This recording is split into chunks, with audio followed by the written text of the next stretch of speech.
On this episode of the Actual Fluency Podcast, I have a chat with Lindsay Dow.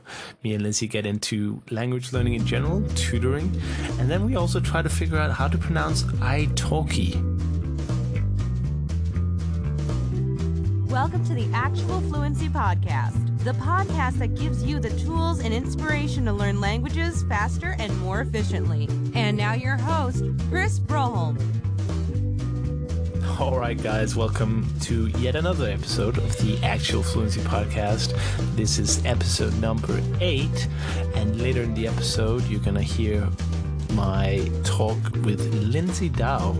Lindsay is a incredibly talented blogger over on lindsaydoeslanguages.com, and I had the pleasure of talking to her about language learning in general, but also how she stays motivated, some ninja tricks and tips about optimizing your tutoring experiences, and also we talk a little bit about teaching English as a foreign language and these certificates that you can get, and how she did it to get to Costa Rica and teach English for 3 months. But before we get into today's interview segment, I just wanted to thank you all for listening. And by virtue of you guys listening and downloading the show, I was lucky enough to be featured on the iTunes New and Noteworthy section. And obviously, this led to an increase in downloads and also general impressions. So I just want to thank you all for listening. And I just want to give a little plug for the iTunes page, because every review or rating that you leave is greatly supporting the show, because the more people you see that has left a review, the more people are going to check out the show in the future. So I would really appreciate if you went onto the iTunes page, which you can find at actualfluency.com/iTunes, and just left your honest review. And I promise I'll read every single one of them. And I'm very grateful for you taking the time to do that. If you don't like to use iTunes, there is also Stitcher. And on the podcast site, that is to say actualfluency.com/podcast, you can find a banner to Stitcher, which is kind of like an online radio where you can choose your shows and, podcasts and news and everything else. And it's totally free. And I would really appreciate it if you left a review there as well. Or either place is really fine, but I greatly appreciate it. And I just want to give a quick plug for my special offer that I have running for my listeners and audience of Actual Fluency. And if you are aware of Benny Lewis's new book, Fluent in 3 Months, where he tells you all you need to know about learning a new foreign language, you can now get the audiobook, which is read by Benny himself. You can get that for absolutely nothing. And that offer is available if you go to actualfluency.com/free. There you will see all the details. And basically what it requires is that you sign up to Audible for a free trial. And when you cancel the trial before 30 days is over, you will not pay a single cent for that audiobook. So you're enjoying the words and wisdom of the Irish polyglot, aka Benny Lewis, and it wouldn't have cost you a dime. I personally like audiobooks for many reasons, but particularly because I can be out walking, I can do other things while I'm reading. I'm not a big fan of the old classic books. So once again, if you want to check out that free audiobook from Audible, you can go check it out at actualfluency.com/free. And now on to the interview. All right, today I'm happy to welcome onto the show Lindsay Dow. Lindsay is an English language enthusiast who, apart from enjoying learning many different languages, also runs her own tutoring company. She also blogs about her journey and everything in between on lindsaydoeslanguages.com. So Lindsay, how are you today? I'm good, thank you. How are you? I'm fantastic. Excellent. I've given the listeners a little introduction to you, very brief. Yeah. Maybe you could kind of expand on it and tell us a little bit more about yourself and how you got started with language learning. Okay. Well, my first language that I began to learn was French, way back in primary school. And I went to French club because essentially they gave you croissants at the end of term. And it was nice. It was, better than all the other clubs. You don't get croissants. Nice. But then I just kind of carried on French through school. And it wasn't really until GCSEs when I began to become interested in language, and I chose to do Spanish GCSE because I like Shakira. Basically, that's it. Nice. Thanks, Shakira.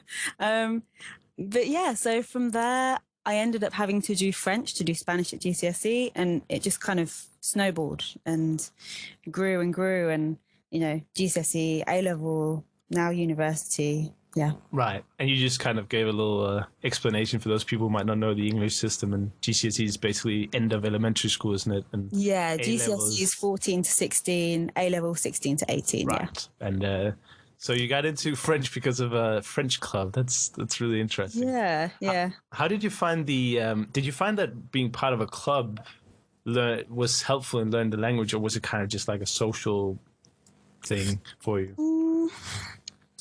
I don't know. I mean, in all honesty, I was probably so young that I think my mum just kind of was like, yes, probably a good thing for us to do. Sign up for that. Sounds good. You know, and I just ended up going along. It wasn't really, it was also the fact that I think it was in between, it was during lesson time. So, you know, you'd get called out. So it'd be like, oh, yeah, you felt a bit special. Nice. Yeah, going out of the lessons. Right. How successful do you think the language learning in school is in England right now? What's your kind of impression of that? Let's just say there's a reason I don't want to train to be a language teacher in this country. Yeah, no, I don't think very highly of the system at the moment in the UK, in all honesty. I think it's good as in from September this year, it will be compulsory to teach a language in primary school. At the moment, the only, it's good. It's a step in the right direction. At the moment, the only compulsory language education in the UK is 3 years from age 11 to age 13 or 14. It's not enough, is it? It's really not enough. And the problem is by 11, you know, some children, I was lucky I managed to get it in primary school, but some children haven't had that opportunity. And so everyone comes up at age 11, all different levels, all different ideas of why they should learn a language. And the teachers are having to start from scratch. So they're teaching, you know, bonjour, dog, pink, green, blue.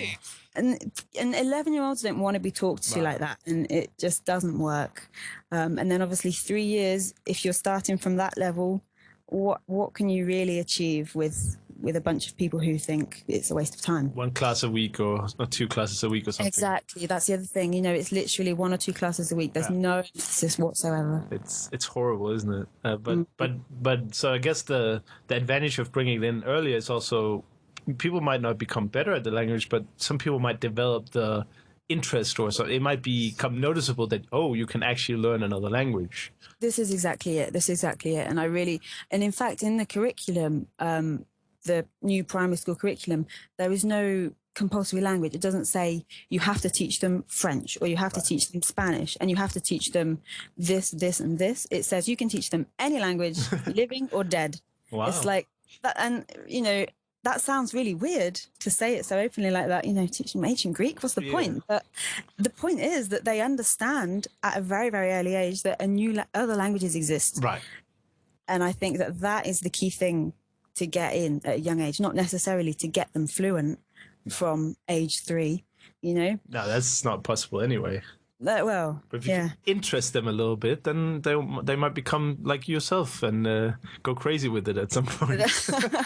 Yeah, that's the plan. Your sneaky little plan. All right, well, we're already talking about language learning, so I guess I can move on to the question I always ask my guests, and it is, if you had to learn a new language, and I know you're currently doing a little mini challenge in Dutch. Yeah. Maybe you can just quickly share what that challenge is about. It's just a personal challenge. Earlier this year, back in January, I did the iTalki language. We were talking about this earlier. iTalki language challenge in German, because I'm currently studying German as well. And I wanted to improve my spoken German because I study with the Open University, which is in the UK distance learning. So not a lot of chance to speak. And so I thought, you know, this is a good chance to improve my spoken German. Right. And when it finished, I kind of had a week. I thought, I'll give myself a week and then I'll go back to maybe 1 lesson a week of German. And I didn't go back to it. And, you know, I felt like I'd improved so much and I hadn't done it So boom, instantly I'd gone down, and I thought, yeah, it's not true. Of course, it's not true. But I had a German language exchange partner who also taught Dutch, and I thought maybe this is kind of the way to go. I've always loved Holland, so yeah, that's kind of where that started. So I've set myself a bit of a target to go for 3 months. I'm a month through now, coming up to the first month through, just to give myself a basic conversational level. Right. Really. And how are you? I mean, obviously, with a good knowledge in German, people say that Dutch is very easy to pick up. Is that what you're finding as well, or? Yeah, definitely. I mean, that's why that's what I like about it, is that it's not. Right now, like I say, I'm learning German as well and French for university right now. So it's kind of a real side project. It's like the third thing right now. So yeah, I haven't got the time that I would love to have to devote to learning something completely new, like, I don't know, Japanese or Burmese is a language I really, really want to learn. Where does that come from, the Burmese? I can understand Japanese. A lot of people want to learn Japanese, but Burmese, is it the enigmatic nature of the culture, maybe, or? Okay, so back in 2011, I visited Burma for 2 weeks, and I absolutely hated it at the time. Oh, really? I hated it. I had really, I don't want to share this. I was ill. Should we say I was ill from both ends, shall we say? Right. And because of that, the whole thing was just not an enjoyable trip at the time. But at the same time, I loved it. I loved everything about the country. And I did have a good time. And I had a little phrase book, just a little Lonely Planet phrase book. And I remember my best memories, despite being ridiculously ill. And I even, when I flew back to Bangkok, had to go to hospital and fly back to England. So, I was quite ill. The best memories that I have of being there were being sat with the people, talking, using my ridiculously basic Burmese from this little phrase book. Right. And I loved it. And I really, really want to go back there for a long period of time. So that's why I want to learn it. Really. Well, if you've been there, that's I can understand that, because a lot of people don't necessarily go to Burma, so that's that's why. Or Myanmar, should we say? I don't know. That's good. And so the Dutch, you think you can do it in 3 months? I think it sounds pretty realistic. Yeah. I mean, I have an iTalk tutor once a week. And that's going well. He's even said in the 3 or 4 lessons we've had now, he said, you've got a real noticeable improvement. So it's a good place to be right now. I think I could definitely get to a reasonable understanding level. Sweet. So if we continue on that path, the question that I was coming to was, if you had to learn a new language tomorrow and you didn't know anything about the language, how would you do it, basically? What kind of resources would you immediately go after, and how would you kind of start out learning that language? Because a lot of people obviously have different ways, so by maybe sharing your ways, you can inspire and give other people some ideas. So okay, I think I have a growing collection of teach yourself books that my library seems to be chucking out left, right and centre. Really? in library sales, and I'm like, why are you giving these away? I will buy them. 5 for £1, yes please. Wow. That's know. a ridiculous price. It's insane. So I have a kind of growing collection. So if I have a teach yourself book, I tend to start with that, but then I'm trying to avoid, I've mentioned this on my blog before, I'm trying to avoid getting stuck into a reading rut. Right. Because I love to read, and I love to read about language as well, which is, it's a good habit, but it's not good if I want to use it as such. But yeah, I think I would say I tend to start with teach yourself books. I tend to start as well with Memrise. Right. And I'd always try and find a 1,000 words course in the target language on Memrise. I think that's really good. And at times you feel like, what? I'm never going to use. What is this word? That's not useful. But actually, the more you kind of do other things with the language, like, you know, a book or, I don't know, read stuff on the internet, whatever, then you do actually find, oh, yeah, I know that word from memorize. Yeah. There's that little moment of pride of, yeah, it was worth it. Right. The little victory. Which is nice. Yeah. Victory moment. So you would say teach yourself fundamentals and then memorize for vocabulary?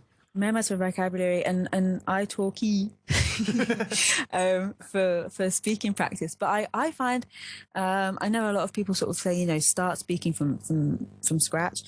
I like to, like you say, sort of get a fundamental book knowledge, if you like, right. just a really, really basic vocabulary, really, really basic grammar, so that you can string a sentence together and then speak to someone. I think is easy, especially if your lessons are going to be online, because you know, you lose that immediate contact. You know, you still can type words and use Google Translate or whatever, right. But you know, you don't have everything at your exposure.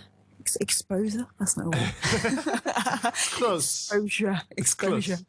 Yeah, but a problem with Google Translate that I'm finding, because I have I'm learning Russian and I have a Russian tutor friend kind of thing, and if we are writing, I often go to Google Translate because I need to. If she writes me a long sentence, I'll be like, what does this mean? Although I can understand most of it, and I can also write most of my sentences myself. But I find that after having used Google Translate to look up a word, it's not in my memory, so I forget it almost immediately. And it's literally minutes after. So you can use the same word, and I'm going to be like, what was that again? So that's where the memorize really comes in, isn't it? Yeah. Yeah, I think Google Translate is, it can be a lot of fun. I mean, have you seen the Fresh Prince of Bel-Air Google Translated video? And they no, but it sounds like a lot of fun. It's hilarious. They translate the lyrics like sort of 7 times and back, and then yeah, and it becomes really awful in the end. Yeah. You can imagine how it goes. Right. Yeah, but I agree. Do you use Anki at all? No. I just use memorize. I like Anki a lot. Like if I like you say, you sort of find a word on the spot and you think, oh, what does that mean? You know, and you Google Translate it or whatever, word reference, and you get it and you think, oh yeah, I need to remember this. If I'm keen, if I'm on the ball with everything, then I'll have Anki open and add it to my Anki list. Yeah, you can do that to memorize too, though, if that's your primary software. What if you like make your own courses? You mean? Yeah. Like but then I have my public, own Russian. Right? No. You can make your own private. You can make your private ones? Yeah. I have a Russian. I tried ambitiously one day to create my own sentence course. Yeah. Because I wanted to kind of get a fast forward in phrasal Russian, because I was going to this conference and I needed to speak sentences and not just say, hello, my name is, or something. And I wrote these 10 sentences that is like, hello, I'm from Denmark and I want to visit Russia one time and blah, blah, blah. But the problem with Memrise, as I'm sure you'll know, is they'll ask you to type it out. So I had to type this ridiculously long sentence. I was like, and it's so unforgiving. Like one O or A, the wrong place, it's wrong, and then it adds it to the top of the pile again, so you have to do it 3 more times. And at the end I was just like, this is not a good way to do it. You need to do it word by word and then create the sentences yourself. You shouldn't memorize the sentences. That doesn't know me about memorize. If you get one letter the wrong way around, just you need almost like a typo button to go, it was a typo. Yeah, sometimes I just had this fat finger syndrome. I just hit the button next to it, or as I press enter I hit the little thing next to it, and it just like or missing a soft sign or something. I know it's important for Russian and everything, but I mean, one soft sign at the end, please give me some credit. Yeah, definitely. So you still use the Anki on the side, even though there is Memrise? Yeah. I tend to use Anki for, and as I say, like studying French and German at sort of university, I tend to use Anki for words that I find through that aren't on Memrise. And I use Memrise for courses that other people have done that I'll kind of pick up. Cool. So my memorize is full of a ridiculous amount of languages with a ridiculous amount that needs watering. I have known people to have experienced the same. Memorize overload. Yeah. I took the medicine, year one medicine from some random university in America. They put up the year one curriculum.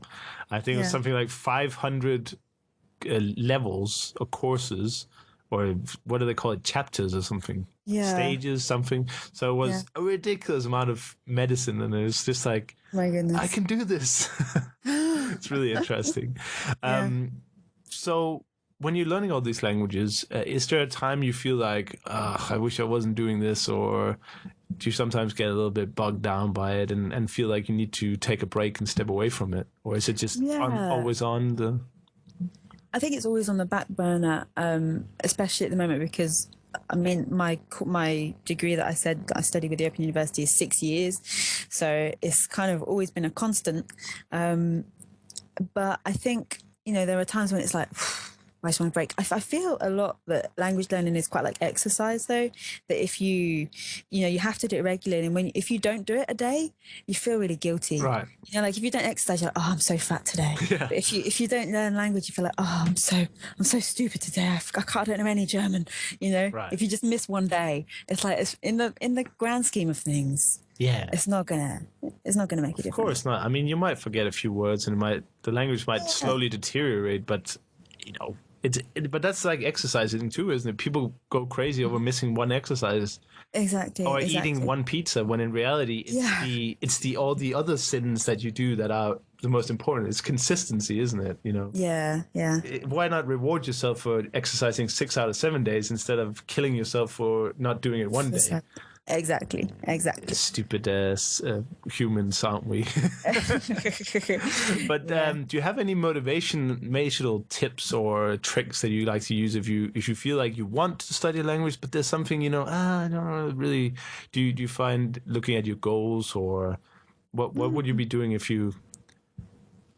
I mean, I mentioned already how I get the books off from the library. So good start. I'll kind of just like start. I'm like, oh, I got that book months ago now. I haven't even looked at it. And I'll just start flicking through and then be like, oh, okay, I'm beginning to get this. So let's kind of go somewhere. So I kind of start without realizing, and then that I end up not setting myself goals, which is what I've now tried to do with Dutch, is to actually say, right, I'm going to do it by this date. And I've never really done that before. Like with learning academically, I've had deadlines for assessments and things, but never actually said, I want to speak X language by this day. Right. So that's kind of an interesting alternative, because I don't often have goals. I do tend to just be like, I enjoy it. And if I say, oh, I'm a bit bored of that now, I will, like, I don't know. There's always something languagey going on in my brain. Yeah. Of course, you're also spending a lot of time tutoring or teaching, and you're a TEFL certified. Yeah, is it TEFL? Is it TEFL? Now I don't know. italki, TEFL. I'm kidding. It's definitely TEFL. Oh, the TOEFL test is an English test for foreigners. Yeah, like TOEFL, TEFL. There you go. ESL. Apparently. ESL. The list goes on. Apparently, no words can be pronounced tonight. I mean, and if anyone in the audience wants to have a guess, you can always send me an email. I'd like to hear how you pronounce this, but I think it is called the TEFL, isn't it? That's the Teach English Foreign Standard Foreign Language. Teaching English as a foreign language. So it should really be TAFL, or they just glossed over the S as a small word. Cheats. But anyway, how did you decide? Obviously, you went to tutoring, and then you decided to take it to the next level, or how did the whole certification come aboard? Because that's a step up for most people, isn't it? Yeah. Way back in 2008, I took what was at the time a gap year from after the A level, the sort of 16 to 18 qualification that we do here in the UK, to university, because I wasn't really sure if I wanted to go to university. So I thought, okay, let's take some time out and think about this. And I took a gap year, I try. I have to be careful saying that because there's this culture in the UK of gap year, of real kind of yeah. I didn't do that. I took a year out. Right. And I went to Costa Rica for 3 months and taught English there. So to do that, I had to gain my TEFL certificate. So I kind of just did it because I had to go and live in this lovely tropical country for 3 months. And from there, when I came back, I wasn't teaching for a while. Just kind of deciding, do I want to go to university, working odd jobs for a year, working in a lab for a flour mill and a petrol station, all sorts of odd jobs. And then I ended up working in a school where I was a learning support assistant for about 2 years. And I was primarily in the language department, taking small groups out as necessary to teach them French and Spanish. And then because this was school, I finished at 3:30 every day. Right. And I thought, well, I've got some extra time. I can work in this extra time. And I kind of began tutoring part-time, and I did some voluntary English tuition as well.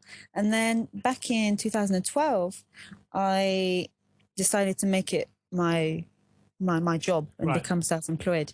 So that's kind of how I got into it. Yeah. And how are you finding the balance between, obviously you're just as much interested in learning languages yourself as you are tutoring, but how are you finding the balance between being a student and a teacher at the same time? Is that hard sometimes for you to allocate the time for both? I think it's essential. I think if I was teaching people French, Spanish, English, and saying, okay, so this is the words. These are the words. I'm a really good teacher. Really good teacher. I'm like, these are the words. This is how you put them together. In the way that I was taught, like whenever I was last taught 10 years ago, that's not going to be very helpful. No. I think the best teachers need to keep learning. Right. Which is part of the reason in fact, talked about motivation. That I would say is part of my motivation. Okay. Is good. That I have to teach. So I need to keep learning to be up to date with the best ways to teach my students. But some teachers are, not very good. And I definitely remember a lot of teachers from my school being, they had designed a curriculum 40 years ago. And to this day, they still use the same. This is what I'm talking about. Yeah, it doesn't work. And a lot of people also say, if you can't teach. So teachers get a bit of a bad rep, but you're the good teacher. You really want to improve yourself, and you really want to provide that value to the students as well. And that's really good. And you don't have trouble with saying, oh, I just tutored English for 8 hours on Skype. Now I have to go study Dutch. Do you never have a little bit of a... No, for me, it's quite separate in my head. I have my desk. At my desk, that's where I teach. That's where I prepare things. That's where I blog. And then in all honesty, at the moment, I lie on the bed, and that's where I study. just to keep it separate in my brain. Right. And that seems to work. Is that a top tip? I would say so, yeah. I try to find top tips every week. So maybe that's this week's top tip is if you have different modes of operation, and there's probably a fancy Latin term for that, but if you have different modes, then separating your physical workspace can maybe help balance the mental workspace kind of thing. So you separate in your mind as well as in your physical location. Yeah, I think that's really important. Do you have a jingle for that? Top tips jingle? I should have. Can we create one now? Top tips jingle. It's not easy to rhyme on, is it? Top tips. Top tips. Well, I definitely think about it. Chris kind of rhymes with tips. Does it? Chris top tips. If you go tips. Right. And you go Chris. Yeah, Chris top tips. That kind of works. That's funny. That's really good. And also, speaking of which, your YouTube videos always make me laugh because they're so silly, some of them. And thank you. Your I Talk I introduction video, for instance, I just saw it recently.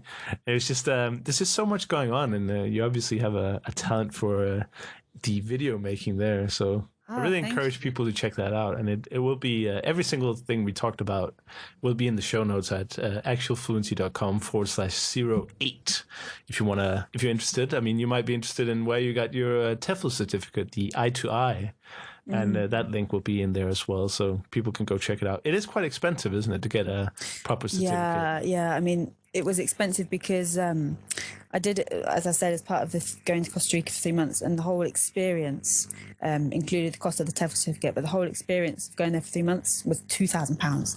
So, and that was in 2008. So I don't know how much it would cost now, but if you do the course on its own, it varies from provider to provider. At the minute, I'm looking to hopefully kind of within the next year sort of upgrade, if you know what I mean. And maybe get the Cambridge CELTA certificate at some point. But when I finish my German, get one thing out of the way first. You definitely have a lot to get working on first before getting to that point. Definitely, yeah. But you're kind of upgrading it that way.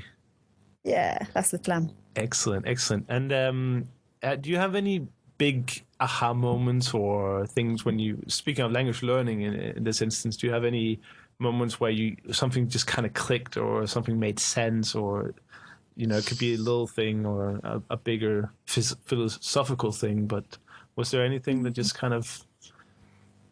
I think all the time, I really, really love words, and I love etymology, and I love a recent example that would come to mind is when I was reading the Dutch book, and one of the chapters I think was called I go to the cinema, and the word for cinema was bioscope. I don't know if I've said that right. And I was like, bioscope. What on earth? Is it the same in Danish? No. Oh, I was going to say that was a very good accent. Oh, thank you. Well, some people call Danish close to Dutch in terms of sounding weird, so maybe that's true. Okay.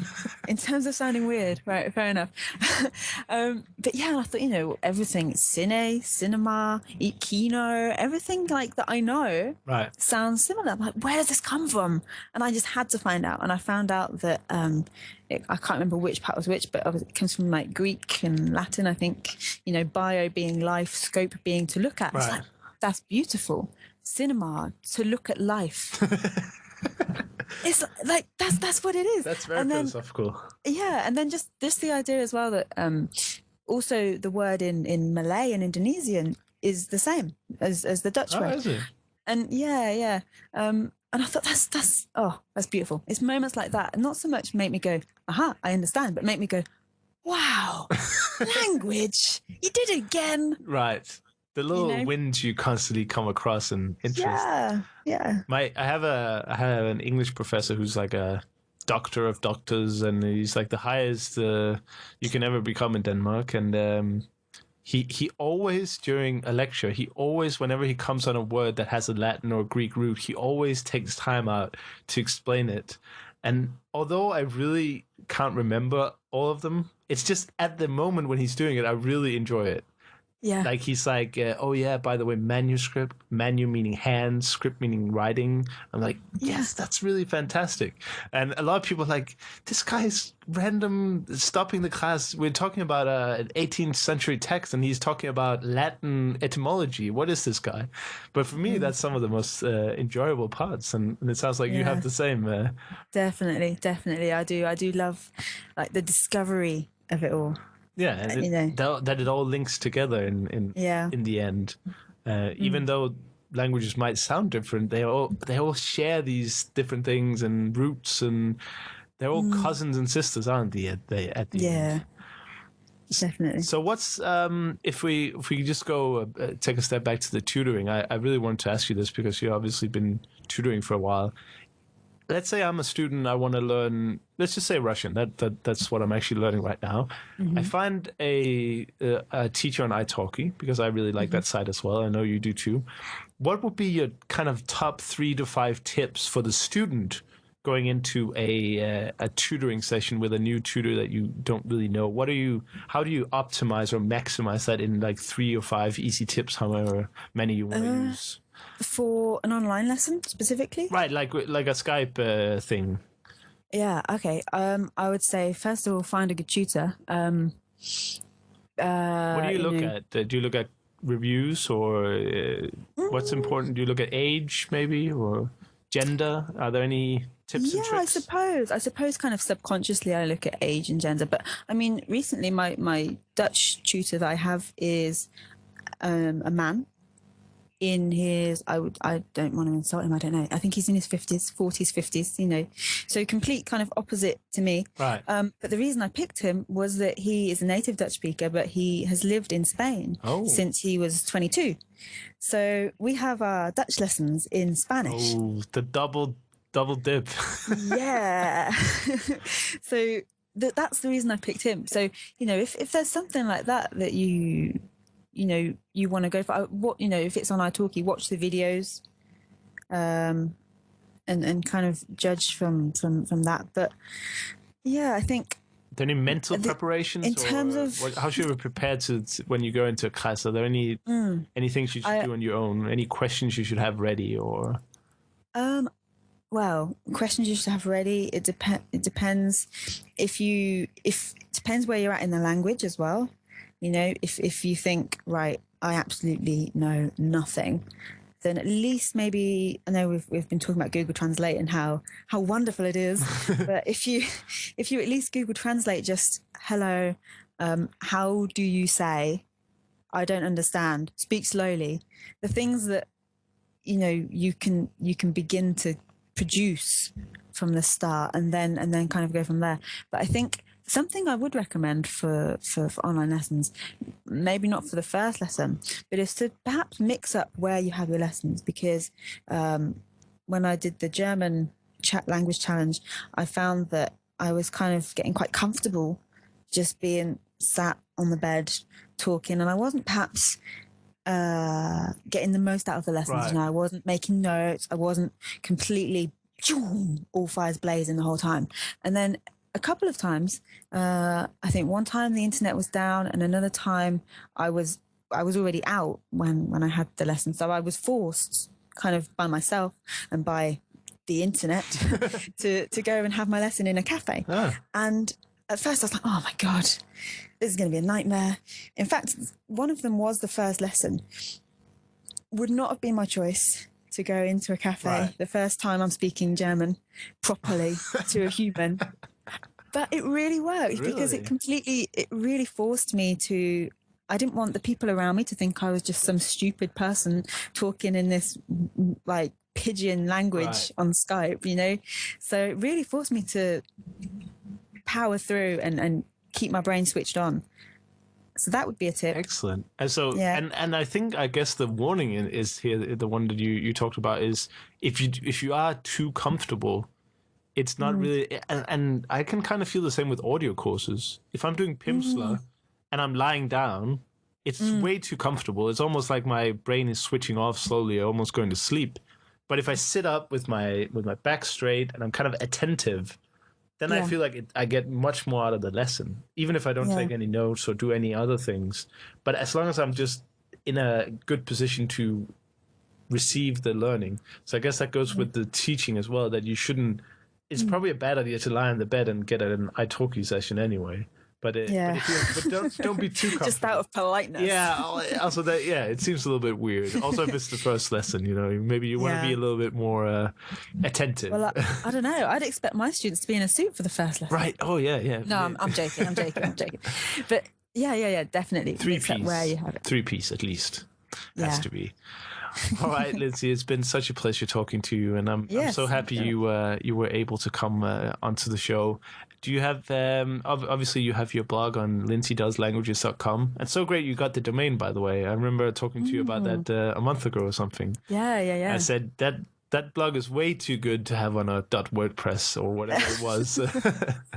It's been an exciting time. But I really appreciate it, and I want to encourage everyone to go read your stuff on there, and also, like I said before, the videos, because you do put a lot of effort into it, don't you? You know, it's not just turning on the webcam like I do and talking like a tosser for 5-7 minutes. You know, oh, no. You really you put some editing in there, and that really shows. So thank you so much, Lindsay. Do you have any final shout outs or anything you want to throw in there? I would just like to say thank you. Thank you. See, I'm practicing my Dutch. Yeah, I speak Dutch too. No, I don't. But some people, actually, some Americans think that we speak Dutch in Denmark for some reason. Yeah, So- I've heard that some Americans think Portugal is in South America. So And Denmark is the capital of Sweden, and lots of other bad things. Yeah. But maybe that says more about. I've got a lot of that in my video tomorrow, actually. Oh, really? Oh, a little surprise. Little insight there. A surprise. Where you got? Little snippet. What's it going to be called? Tomorrow is 9 reasons why you should. Nine. Let's give you the not the working title. Let's give you the real title. 9 reasons to learn Spanish. There you go. So we got an inside scoop, and we got a great interview with Lindsay Dow. So thank you so much, Lindsay, and have a fantastic evening. You're welcome. Thank you very much, and you.